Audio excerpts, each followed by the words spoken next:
साधु बाबा की बसें। अमरपुर गांव में श्याम नाम का एक आदमी रहता था। उसका ट्रांसपोर्ट का काम था। उसके पास 3 बसें थी। उसका काम ठीक चल रहा था। श्याम के 3 बेटे थे, लेकिन तीनों एक नंबर के निकम्मे थे। जब भी श्याम उन्हें काम करने के लिए कहता तो वो तीनों बहाना बनाकर सो जाया करते थे। अरे कमबख्तों, कहाँ मर गए? कुछ काम धंधा भी करोगे या ऐसे सोते ही रहोगे? हाँ पिताजी, हम काम जरूर करेंगे। समय आने पर हम बहुत अच्छा काम करेंगे, बड़े बेटे मोहन ने कहा। मोहन की बात सुनकर उसके दोनों छोटे भाइयों रोहन और सोहन ने भी उसकी हाँ में हाँ मिलाई और फिर तीनों जाकर सो गए। और वो तीनों सपने में ही बस चलाने लगे। उन्हें सोता देख उनकी माँ ने उनसे कहा, अरे नालायको, बस सोते सोते ही बस चलाओगे क्या? जाकर अपने पिताजी की मदद करो, जाकर बसों को चलाओ। हाँ, खड़े खड़े बस चलने वाली नहीं। अरे माँ, तो चिंता क्यों करती है? हम तो सपने में बस चला रहे थे। बड़े भाई की बात सुनकर सोहन ने कहा, क्या क्या कहा भैया? आप भी बस चला रहे थे? अरे सपने में तो मैं भी बस चला रहा था। तभी तीसरा भाई भी बोल पड़ा, अरे वाह, तुम दोनों भी बस चला रहे थे। मैं भी सपने में बस चला रहा था, लेकिन मुझे पिताजी ने बहुत डांटा और मारा भी। कहा कि बस धीरे क्यों चला रहे हो, सवारियां भाग जाएंगी। अब उन तीनों को रोज ही ऐसा सपना आने लगता है और वो तीनों बस चलाने का ख्याल अपने मन से निकाल लेते हैं। काफी दिन बीत जाते हैं। एक दिन श्याम उनसे आकर कहता है, अबे नलायकों, कहाँ हो? तुम लोग ऐसे नहीं सुधरोगे। अब मैं कल से बस चलाने नहीं जाऊंगा। तीनों बसें लो और तुम तीनों ही चलाओ। उन तीनों को बस चलाना एक मुसीबत लगती है, क्योंकि उन्हें सपना सता रहा था। उन्हें लगता था कि अगर वो बस चलाएंगे कहीं उनका एक्सीडेंट ना हो जाए। वो तीनों गांव के पास ही साधु बाबा के पास गए और उन तीनों ने अपने सपने वाली बात साधु बाबा को बताई। उनकी बात सुनकर साधु ने उनसे कहा, बाहर जाकर देखो, अब तुम तीनों ये बसें बेझिझक चलाओ, लेकिन हाँ, ध्यान रखना, पीली बस में सिर्फ स्कूल के बच्चों को ही बिठाना और लाल बस में आम सवारियों को। लेकिन हाँ, ध्यान रहे, नीली बस में जो भी बैठेगा उससे पैसे मत लेना, वो तुम सेवार्थी चलाना। जी बाबा जी। जी बाबा जी। जी बाबा जी। और वो तीनों अपनी अपनी बसें लेकर वहाँ से चले गए और बारी बारी एक एक करके अलग अलग रंग की बस चलाने लगे। इन तीनों का काम खूब चल निकला और वो काफी अमीर हो गए। स्कूल बस मरम्मत। एक समय की बात है। एक गांव में सूरज नाम का एक लड़का रहता था। वो मैकेनिकल इंजीनियर का कोर्स करके गांव वापस आया था। उसने गांव में एक वर्कशॉप बना रखी थी। वो देखते ही देखते कैसी भी गाड़ी हो उसकी मरम्मत कर दिया करता था। उसी गांव में रहने वाले रिटायर्ड कर्नल समर सिंह की बेटी पारो सूरज से बहुत प्यार करती थी। सूरज भी पारो को बहुत चाहता था। पारो, बस कुछ ही दिनों की बात और है, देखना हमारा ख्वाब जरूर पूरा होगा। ये सुनकर पारो सूरज से कहती है, सूरज, मेरे पिताजी से बात करने का कोई फायदा नहीं। पारो ने सूरज से ऐसा इसलिए कहा क्योंकि पारो के पिता कर्नल पारो की शादी एक फौजी से ही कराना चाहते थे। लेकिन पारो के लाख समझाने के बावजूद भी सूरज एक दिन पारो के घर पहुंचा और उसने कर्नल समर सिंह को सारी बात बताई। क्या कह रहे हो तुम? मेरी बेटी पारो की शादी होगी तो किसी फौजी से होगी। तभी पारो वहां आ जाती है। सूरज, मैंने कहा था ना, मेरे पिताजी हमारी शादी के लिए राजी नहीं होंगे। वो एक फौजी से ही मेरी शादी कराना चाहते हैं। पारो की बात सुनकर कर्नल समर सिंह चुप हो जाते हैं और एकदम से अपना रुख बदल लेते हैं। बेटा ठीक है, अगर तुम लोगों ने मन बना ही लिया है तो मैं कौन होता हूँ बीच में बोलने वाला। अगले दिन समर सिंह अपने दोस्त पुलिस इंस्पेक्टर मोहन से मिलने जाता है और उसे सारी बात बताता है। समर सिंह की बात सुनकर मोहन उससे कहता है, बस समर, इतनी सी बात? अब देखना, ऐसा सबक सिखाऊंगा उसको, पारो से शादी तो दूर तुम्हारे घर के आसपास भी नजर नहीं आएगा वो लड़का। इंस्पेक्टर मोहन सूरज को फंसाने के लिए एक साजिश चलता है। वो एक चोरी की बस को ठीक करने के बहाने सूरज को अपने पास बुलाता है। सूरज, मैंने तुम्हारा बहुत नाम सुना है भाई, ये बस ठीक तो हो जाएगी ना? हाँ हाँ सर, बिल्कुल ठीक हो जाएगी। लेकिन सूरज को ये नहीं पता था कि वो बस चोरी की बस थी। सूरज उस बस को अपनी वर्कशॉप में लाकर उसकी रिपेयर करता है। अगले दिन इंस्पेक्टर मोहन अपने थाने से पुलिस वालों को सूरज की वर्कशॉप में भेजते हैं और कहते हैं कि वो चोरी की बस वहाँ खड़ी है। पुलिस वाले सूरज की वर्कशॉप में जाते हैं और उसे बस चोरी के आरोप में पकड़कर जेल में बंद कर देते हैं। जब इस बात का पता पारो को चलता है तो वो सीनियर पुलिस ऑफिसर के पास जाती है और उनसे सूरज को बचाने की गुजारिश करती है। साहब, आप हमारी मदद कीजिए। मेरे पिताजी एक अफसर के साथ मिलकर सूरज को फंसा रहे हैं। ये गलत है। सीनियर ऑफिसर मोहन और सूरज को अपने पास बुलाते हैं। वो दोनों पारो और सूरज को देखकर हैरान हो जाते हैं। तभी इंस्पेक्टर मोहन बोलते हैं, जनाब, ये लड़का तो चोर है, इसे हमने बस चोरी के आरोप में पकड़ा है। तभी पारो बोल पड़ती है, नहीं नहीं, ये दोनों झूठ बोल रहे हैं। अगर आपको मेरी बात का विश्वास नहीं तो ये वीडियो देख लीजिए। अपना वीडियो देखने के बाद दोनों शर्मिंदा होते हैं। कर्नल समर सिंह पारो और सूरज की शादी कर देते हैं और वो दोनों खुशी खुशी गांव में रहने लगते हैं। उड़ने वाली बस। रवि शहर में मैकेनिकल इंजीनियरिंग कर रहा था। इंजीनियर बनने के बाद वो पहली बार अपने गांव आया। गांव वालों ने उसका बहुत स्वागत किया।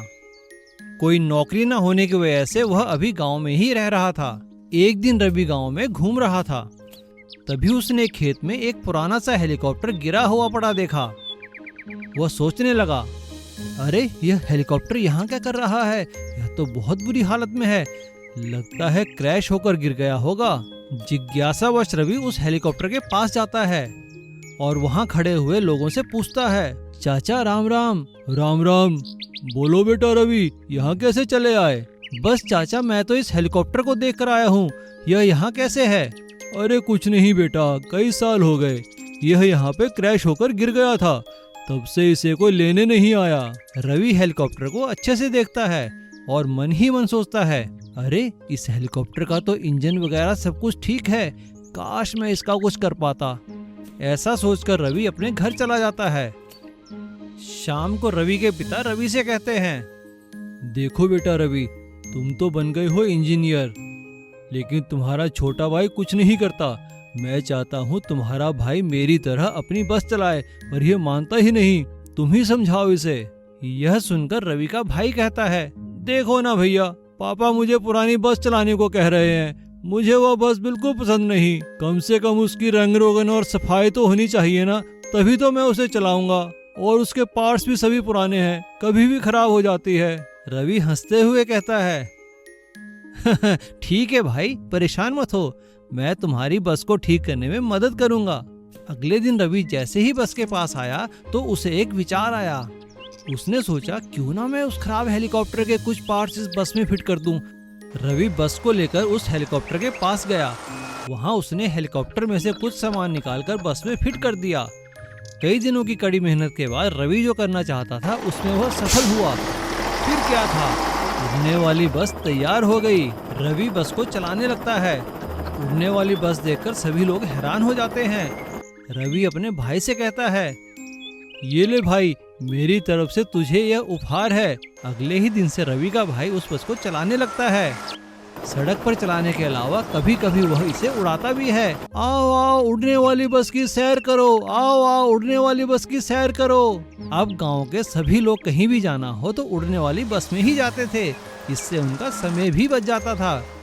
यह देखकर रवि के पिता बहुत खुश हुए। कुछ दिनों बाद रवि की नौकरी लग जाती है, लेकिन रवि जाते जाते गांव को उड़ने वाली बस का उपहार दे जाता है। भूमिगत सोने का बस। खाजीपेट नाम के एक गांव में सुभाष नाम का एक व्यक्ति रहा करता था। उसके पास एक बस थी। उस बस को तरह तरह के यात्राओं के लिए, शादियों के लिए लेके जाता था और उसी तरह अपने घर को चलाता था। एक दिन सुभाष की बेटी रूपा को देखने के लिए लड़के वाले आते हैं। सुभाष सबका स्वागत करता है। आइए आइए, नमस्कार जी, बैठिए। पहले कुछ स्वीट खाएंगे क्या? भाई सुभाष, हमको आपकी बेटी बहुत पसंद आ गई, लेकिन ये बोलो दहेज में क्या मिल रहा है? भाई साहब, मेरे पास जो कुछ भी है तो ये बस ही है। मैं अपनी बस दहेज में दे दूंगा। ऐसा बोलते ही रिश्ता पक्का करके लड़की वाले चले जाते हैं। लेकिन उसी दिन रात को कुछ चोर आकर सुभाष का बस चोरी करके ले जाते हैं। अगली दिन सुबह जब सुभाष को यह बात पता चलता है, सर पकड़कर बैठ जाता है। और तभी चंपक सेठ वहां पर आता है और ऐसा बोलता है, क्या रे सुभाष, मैं तुम्हें ये बस देखकर ही उधार दिया रे। अब ये बस नहीं है तो मेरा कर्जा कैसे चुकाएगा? देख लो, मेरा पैसा वापस नहीं किया तो मैं तुम्हारा घर हड़प लूंगा और तुम्हारे गर्दन पकड़कर बाहर निकाल दूंगा। ऐसा मत करो चंपक सेठ, सारे गांव के सामने मेरा इज्जत मत निकालो। इज्जत होना है तो जाकर मर जाओ कहीं, लेकिन मेरा पैसा वापस कर दो बस। चंपक की बातें सुनकर दुखी होकर सुभाष एक नदी के किनारे चला जाता है। उस नदी में कूदकर अपनी जान देने वाला ही था। इतने में नदी देवता प्रत्यक्ष हो जाती है और ऐसी बोलती है, अरे सुभाष, ये क्या है? खुदकुशी करना महापाप है बेटा। क्या करूं माता, मेरे पास इसके अलावा कुछ करने के लिए नहीं है। मेरा बस चोरी हो गया है और वो चंपक सेठ को पैसे नहीं दूंगा तो गांव में मेरा इज्जत नहीं रहेगा। चिंता मत करो बेटा, ये लो, मैं तुम्हें एक सोने का बस और कुछ सोने के सिक्के देती हूँ। तुम इससे तुम्हारी सारी संकट दूर कर सकते हो।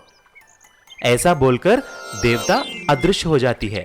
सुभाष वह बस लेकर चला जाता है और उस बस को एक भूमिगत सुरंग बनाकर उसमें रख देता है ताकि कोई भी उस सोने के बस को ना देख सके।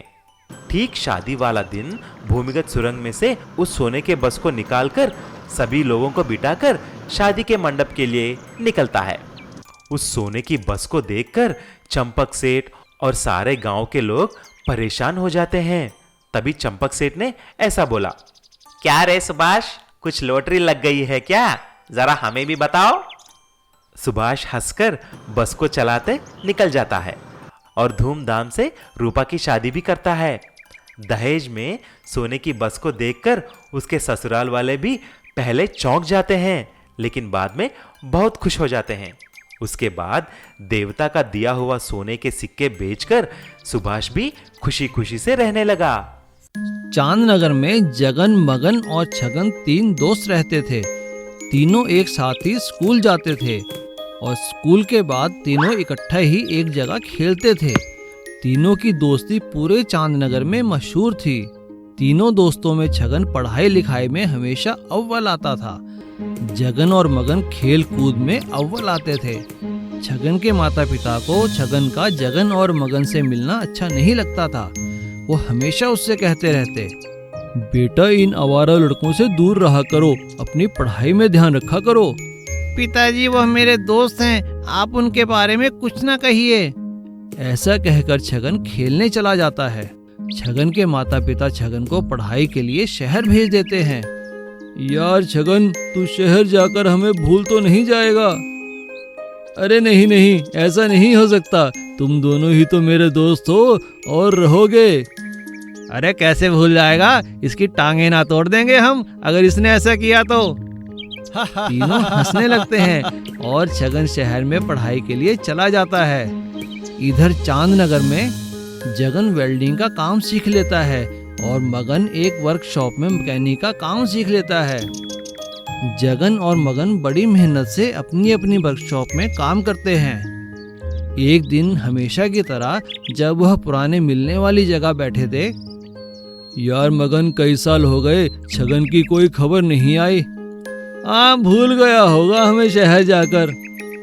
तभी वहाँ एक सरकारी गाड़ी आकर रुकती है। उसमें से छगन निकलता है।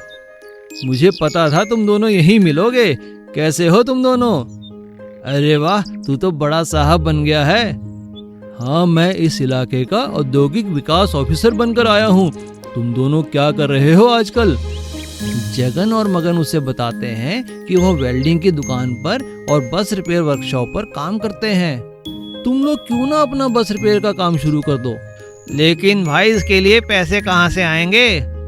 मैं तुम्हें सरकारी सहायता दिलवाऊंगा और सरकारी सहायता से वह दोनों बस बॉडी बनाने का काम शुरू कर देते हैं। काफी दिन बीत जाने के बाद भी उनके पास कोई बड़ा काम नहीं आता। मगन जगन से कहता है, अरे यार जगन, ऐसा कब तक चलेगा? हमें सरकारी पैसा भी तो वापस करना है। तभी एक बस आकर वहाँ खड़ी हो जाती है। अरे भाई, ये वर्कशॉप आपकी है? जी हाँ, हमारी है। अरे पिछले मोड़ पर मेरी बस का एक्सीडेंट हो गया था, इसे ठीक कर देंगे आप? हाँ हाँ, क्यों नहीं। जगन और मगन मेहनत करके उस बस की बॉडी काफी अच्छी बना देते हैं। बस बनकर तैयार हो जाती है। वह दोनों बस वाले को फोन कर कर बुलाते हैं। अरे वाह, तुम दोनों ने तो बहुत अच्छा काम किया है। वह जगन और मगन के काम से खुश होकर अपनी सारी बसों की बॉडी बनाने का काम उन्हें दे देता है। सीख, मेहनत ही सफलता की कुंजी है। शहर से दूर एक गांव में सुरेश नाम का एक ड्राइवर रहता था। उसके पास एक पुरानी बस थी। इसी से उसके परिवार का गुजारा चलता था। एक दिन, सुनो जी, हमारी बेटी तो बहुत होशियार निकली। रजनी अपनी कक्षा में प्रथम आई है। प्रथम आने पर स्कूल ने उसे पुरस्कार भी दिया है, ये देखो। अरे वाह, बहुत बढ़िया बेटी, मुझे तुम पर गर्व है। पिताजी, अब तो मुझे बस चलाना सिखा दो प्लीज। हाँ हाँ, जरूर सिखाऊंगा। और सुरेश अगले ही दिन से रजनी को बस चलाना सिखाने लगता है। कुछ ही दिनों में रजनी बस चलाना सीख जाती है। कभी कभी रजनी भी बस में लोगों को बिठाकर शहर छोड़कर आती है। एक दिन जब सुरेश बस को लेकर गांव वापस आ रहा था, तभी जोरों का आंधी तूफान आ गया। तूफान की वजह से उसे सड़क दिखाई नहीं दी और उसकी बस जाकर एक पेड़ से टकरा गई। सुरेश को बहुत चोट आई और उसकी बस का भी काफी नुकसान हुआ। रजनी, तुम्हारे पिताजी को बहुत चोट आई है। इन्हें ठीक होने में कई महीने लग जाएंगे बेटा। अब समझ नहीं आता घर का गुजारा कैसे चलेगा।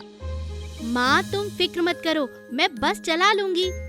पर हमारी बस भी तो पूरी तरह से टूट गई है और इसकी मरम्मत में तो काफी खर्च लगेगा। हम नहीं कर पाएंगे बेटी। ठीक है माँ, तुम चिंता मत करो, मैं कुछ करती हूँ। अगले ही दिन रजनी पुरानी बस को एक कबाड़ी को बेच देती है और उससे मिले पैसों को लेकर बस के शोरूम में पहुंचती है। जी मैडम, बताइए आप क्या लेने आई हैं? क्या आप बस खरीदने आई हैं? जी हाँ, मुझे एक बस खरीदनी है। लेकिन आप लड़की होकर बस खरीदेंगी? हाँ तो क्या हुआ, आप लड़कियाँ कुछ भी कर सकती हैं। मैं भी बस चलाना जानती हूँ। आप चाहें तो मेरी परीक्षा भी ले सकते हैं।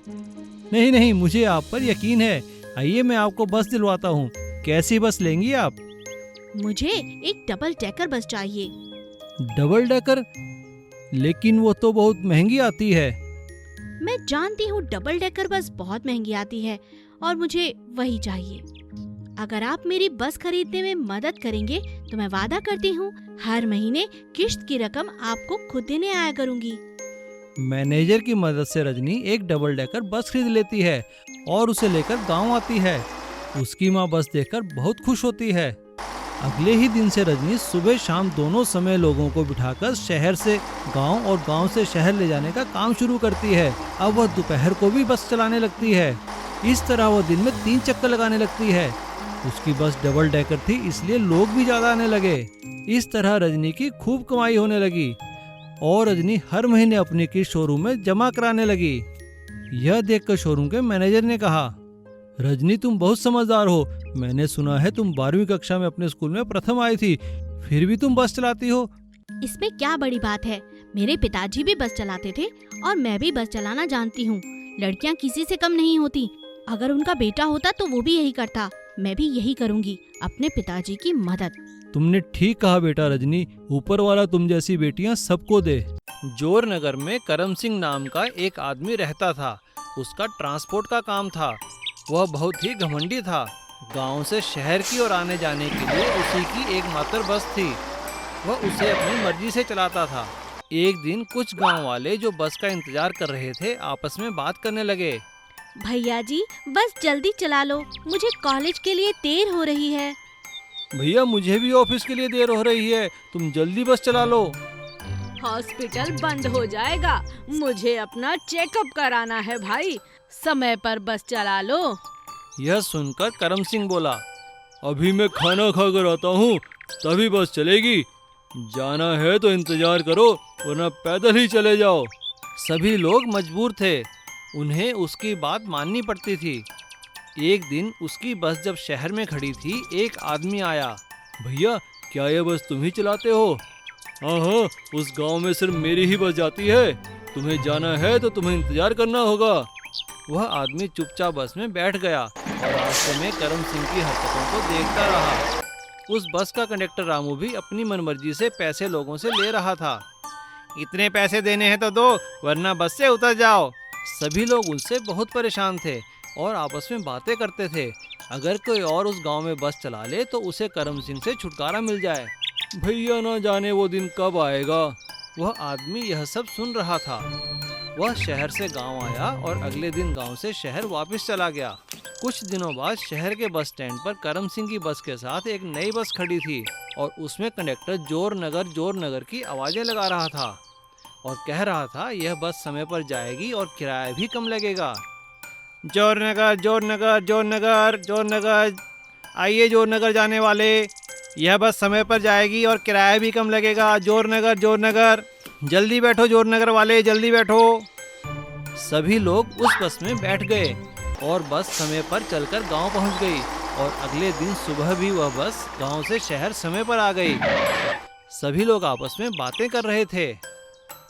आज मैं सही समय पर कॉलेज पहुंच गई हूँ। हाँ, मैं भी आज ऑफिस में समय पर पहुंच गया हूँ। यह देखकर करम सिंह को बहुत बुरा लगा और वह उस आदमी के पास गया। जब उसने देखा, अरे इसका मालिक तो वही आदमी है जो उस दिन बस में आया था, तब उसे अपनी गलती का एहसास हो गया। इसीलिए कहते हैं, हमें सभी लोगों के समय की कदर करनी चाहिए। और करम सिंह ने भी यही किया। वह अपनी बस को समय पर चलाने लगा। गांव वालों को भी 2 बसें होने से फायदा मिला। गरीब की लकड़ी की बस। कोठीपुर गांव के लोग बहुत ही गरीब थे और उस गांव के बच्चे दूसरे अमीर गांव के स्कूल में पढ़ने जाते थे। अमीर बच्चे गरीब बच्चों का बहुत मजाक उड़ाते थे और उन्हें हमेशा तंग किया करते थे। एक दिन उस इलाके के नए मंत्री गांव में सभी लोगों से मिलने आए और उन्होंने लोगों से कहा, गांव वासियों, आप लोगों को मेरा नमस्कार। मैंने आपकी खुशी के लिए बहुत कुछ किया है और मैं आगे भी आप लोगों को बहुत खुश रखना चाहता हूँ। अब आप मुझे बताइए कि आपको और क्या चाहिए। मिनिस्टर की बात सुनकर सभी लोग चुप रहते हैं और तालियां बजाने लगते हैं। ये देखकर मिनिस्टर बहुत खुश हो जाते हैं। धन्यवाद मेरे गाँववासियों, लगता है आप लोग काफ़ी खुश हैं और आपको मुझसे कोई शिकायत नहीं है। तभी एक आदमी कहता है, हाँ हाँ जी मंत्री जी, हम लोग आपसे खुश हैं। मंत्री जी की जय हो, मंत्री जी की जय हो।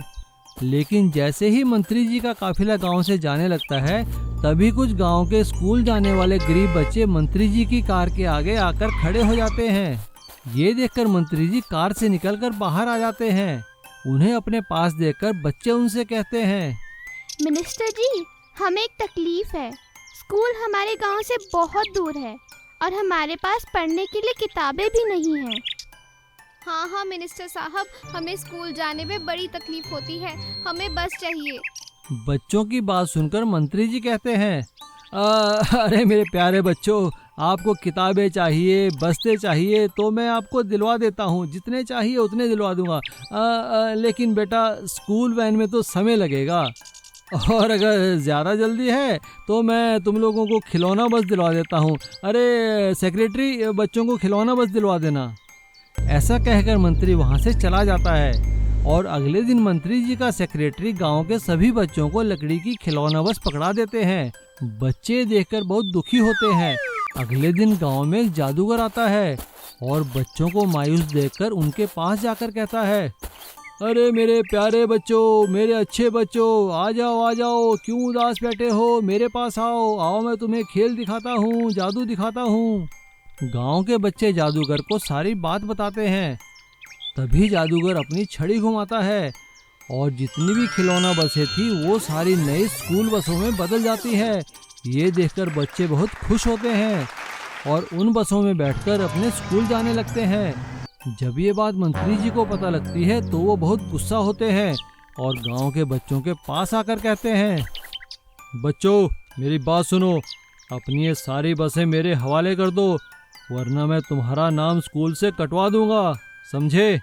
मंत्री और उनके लोग बच्चों को डरा धमकाकर वहां से भगा देते हैं, लेकिन वो जैसे ही बस में चढ़ने लगते हैं उन्हें जोर का करंट लगता है और सभी लोग एक झटके से बाहर निकलकर गिर जाते हैं और करंट लगने की वजह से मंत्री और उनके सभी साथी वहां से डर के मारे भाग जाते हैं। बच्चे फिर से बसों में बैठकर स्कूल जाने लगते हैं और जादूगर का धन्यवाद करते हैं। हे मंत्री जी भाग गए। जादूगर जी आपका बहुत बहुत धन्यवाद। हे। काशीपुर में राजू नाम का एक लड़का रहता था। वह अपने पिताजी की पुरानी बस को चलाकर अपना गुजारा करता था, लेकिन उसकी बस इतनी पुरानी हो चुकी थी कि हर समय खराब ही रहती थी। इतने पैसे वह कमाता नहीं था, इतने पैसे वह मैकेनिक को दे देता था। एक दिन जब वह बस में सवारियां बिठाकर शहर जा रहा था, तभी अचानक रास्ते में बस खराब हो गई। अरे यह क्या, यह फिर खराब हो गई। अरे राजू अपनी बस को बदल ले भाई, क्यों हमें तकलीफ देता है। राजू मदन मैकेनिक को बुलाकर लाता है। अरे मदन भाई देख तो जरा कोई जुगाड़ करे यार। अरे राजू मैंने तुझसे कितनी बार कहा है भाई, यह बस नहीं चलने वाली, तू तो एक नई बस ले ले। अरे यार मदन तुझे पता है ना बस कितनी महंगी आती है, इतने पैसे कहाँ से लेकर आऊंगा मैं। अरे राजू तू एक काम कर, लॉटरी का टिकट ले ले, देख मैंने भी लिया है लॉटरी का टिकट, गोल्डन लॉटरी, इनाम पूरा का पूरा 5 लाख का है। अरे नहीं मदन, मैं लॉटरी वॉटरी में विश्वास नहीं करता, चल यार तू अपना काम कर भाई, इस बस को चला। मदन राजू की बस को ठीक कर चला जाता है। राजू जैसे ही बस चलाने के लिए सीट पर बैठता है, तभी उसकी नजर नीचे पड़े एक लॉटरी के टिकट पर पड़ती है। अरे यह क्या है, यह तो लॉटरी का टिकट लगता है, लेकिन यहाँ कैसे। राजू याद करता है कि उस सीट पर तो कुछ बच्चे बैठे हुए थे, शायद उन बच्चों का टिकट होगा और गलती से यहाँ गिर गया होगा। राजू उस टिकट को संभाल कर रख लेता है। एक हफ्ते बाद जब लॉटरी का रिजल्ट आता है तो मदन और राजू दोनों लॉटरी दफ्तर जाकर अपना नंबर देखते हैं। मदन खुशी के मारे चिल्लाकर राजू को कहता है, अरे वाह राजू, तेरी तो लॉटरी लग गई पूरे 5 लाख की। क्या कह रहे हो मदन। हाँ भाई हाँ, मैं सही कह रहा हूँ। राजू मन ही मन भगवान का शुक्रिया करता है और लॉटरी दफ्तर जाकर अपना इनाम लेता है। राजू अगले ही दिन शहर जाकर एक नई गोल्डन कलर की बस खरीदता है। मदन राजू से पूछता है, अरे क्या बात है राजू, बस खरीदनी है तो गोल्डन कलर की ही क्यों। देख भाई मदन, गोल्डन लॉटरी की वजह से ही तो मुझे इनाम मिला है ना, तो इसलिए मैं बस तो गोल्डन ही खरीदूंगा। और ये बच्चों की लॉटरी का टिकट है और मैं अपनी बस में हफ्ते में एक दिन बच्चों को मुफ्त में घुमाऊंगा। अब मेरी गोल्डन बस मेरा सपना पूरा करेगी। और इस तरह से राजू की गोल्डन बस पूरे काशीपुर में मशहूर हो जाती है, क्योंकि एक तो वह लोगों से कम पैसे लेता था और दूसरे हफ्ते में एक दिन बच्चों को मुफ्त में घुमाता भी था। बहुत दिन पहले की बात थी। नाना नगर नाम के एक गांव था, जिसमें रूपेश करके एक आदमी रहता था जो मिट्टी से खिलौने बनाता था। उसका एक बेटा भी था सोमेश। सोमेश पढ़ाई खत्म करके गांव में ही रहने लगा, लेकिन नौकरी कुछ नहीं करता था। एक दिन सोमेश ने अपने पापा रूपेश के पास आया और ऐसा पूछा, पिताजी आप तो बहुत अच्छी तरह मिट्टी के खिलौने बनाते हैं, सब लोग बोलते हैं कि आपकी बनाए हुए सब कुछ बहुत मजबूत होता है, वो कैसा। बेटा सोमेश, मैं अपनी मिट्टी में फेविकॉल डाल देता हूँ, यही मेरी सीक्रेट है। और हाँ, ये सब छोड़ो, आपने डिग्री खत्म किया है, कुछ काम करने की इरादा है कि नहीं। तुम एक काम करो, मेरा एक दोस्त है अखिल यादव, उसका ट्रांसपोर्ट का बिजनेस है। तुम उसके पास जाओ, वह कुछ ना कुछ काम दे देगा। अखिल यादव के पास बहुत सारे बस थे। उसका बहुत बड़ा धंधा था। जब सोमेश वहां पर गया, अखिल जी, मेरा नाम सोमेश है और मैं रुपेश का बेटा हूँ। अच्छा अच्छा, ठीक है। तुम क्या कर सकते हो? तुमको ड्राइविंग आती ही कि नहीं? मैं कुछ भी करने के लिए तैयार हूँ सर। अच्छा, तो ठीक है। मेरे पास एक बस है, तुम उसे चला लो। डीजल और मेंटेनेंस तुम्हारा, बाकी के कमाई में आधा हिस्सा मेरा। क्या बोलते हो? ठीक है सर, मैं कल से ही बस लेके जाऊंगा। ऐसा बोलकर बस ड्राइविंग करना शुरू कर दिया। ऐसा ही कुछ दिन गुजरे। एक दिन जब बस में कोई यात्री नहीं थे, सोमेश बस को तेजी से चला रहा था। अचानक उसकी ब्रेक्स फेल हो जाती हैं। सोमेश उसे नियंत्रण कर न पाया और सीधा जाकर एक तालाब में बस के साथ गिर जाता है। कुछ करके सोमेश तो बाहर आ गया, लेकिन बस तो पूरी तरह डूब जाती है। अरे देवा, अब मैं क्या करूं? सोमेश भागता हुआ अखिल यादव के पास जाता है और सारी बात बता देता है। लेकिन अखिल यादव आग बबूला हो जाता है। क्या? बस गिर गई? मुझे कुछ नहीं पता। मेरा बस मुझे चाहिए। रुक, मैं अभी तुम्हारी कंप्लेंट पुलिस में करवा देता हूँ। आपको जो कुछ भी करना है कर लो सर, मैं निकल रहा हूँ यहाँ से। ऐसा बोलकर सोमेश वहां से घर चला जाता है। जब पुलिस सोमेश के घर आता है, तभी वहां पर रूपेश भी होता है। रूपेश पुलिस से बोला, अरे, मेरे बेटे को क्यों गिरफ्तार कर रहे हैं सर? इसे छोड़ दो। तभी पुलिस ने सारी बात बताई। फिर रूपेश ने बोला, इंस्पेक्टर साहब, मुझे एक दिन की वक्त दीजिए। मैं अखिल यादव जी को नया बस लाके देता हूँ। ऐसा बोलकर रूपेश और सोमेश ने मिलकर मिट्टी से एक मजबूत बस बना देते हैं और नई बस की तरह उसे पेंट भी डाल देते हैं। पुलिस को बुलाकर उस बस को अखिल यादव को देते हैं और अखिल उस बस को लेके चला जाता है। तब से सोमेश अपने पिताजी को मदद करते हुए दोनों मिट्टी के खिलौने बनाते ही जीने लगे।